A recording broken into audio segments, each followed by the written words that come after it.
Yo, what is going on, guys? Today I've got you a video that's kind of for all you stat whores out there, or just generally people who want that good win-loss ratio or good win streak when the leaderboards finally come into the game, that is, for Infinite Warfare. So if you're going to enjoy today's video, make sure you slap a like in the video down below. Let's try and get at least 50 likes in this video. That'd be absolutely amazing and make my day. And also, if you're new to the channel, subscribe for more content like this, I guess, on Modern Warfare Remastered, Infinite Warfare, and maybe even Black Ops 3. I haven't been able to make a ton of content recently because I've had a lot of college work and stuff, and real life stuff as I've turned 18 and stuff, as you can imagine. So anyways, first of all, if you actually join a game in Call of Duty now, especially Infinite Warfare, it's very noticeable, and you're already losing. For example, my unfortunate joining late system here in a team deathmatch game where I was literally joined into a game where I immediately lost. But don't worry, because as you can see, it says lost stat prevented. So how can you actually determine that you join a game that's already started? So even if you do lose, you're not actually going to lose, and it's not going to count as a loss and kind of deteriorate your win-loss ratio or your win streak.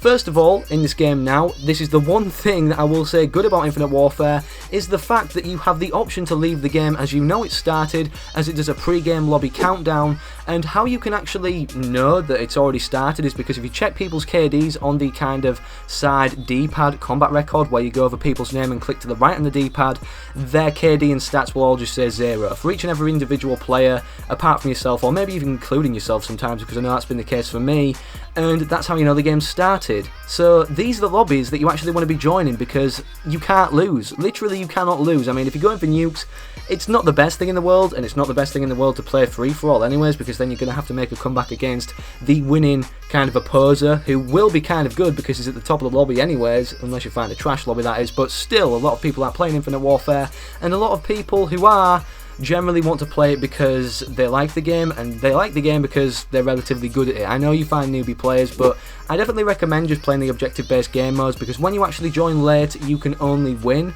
but can't lose, because nothing about your stats gets kind of deteriorated in terms of win-loss ratio, and if you actually win the game, it counts towards your wins, which means you can't lose. Literally, from this point on right now, you cannot lose. I mean, if you join a game and you don't really want to play it at all, and you've had to go out somewhere, and you actually need to leave the game before you even, you know, end the game and have your lost stat prevented or actually win it, then you can just simply not spawn in and leave the game. That doesn't count as a loss because you have not spawned in and contributed to the map in any aspect of spawning a player in, or for you to control a player, I guess, or actually run around and at least get one kill, because you haven't spawned in, you haven't contributed, you've literally just spectated. So what have you got to lose if you didn't take part in the first place? It's like almost entering, well, not entering a competition and then someone coming up to you and saying, oh, you know that competition? You lost, even though you didn't enter it, if you get me. But anyways, that's how you can win every single game in Infinite Warfare. There are some scummy tactics that I don't think work anymore, although they used to work in CODs like Call of Duty Ghosts, where you just close the application if you were doing absolutely shit in a game.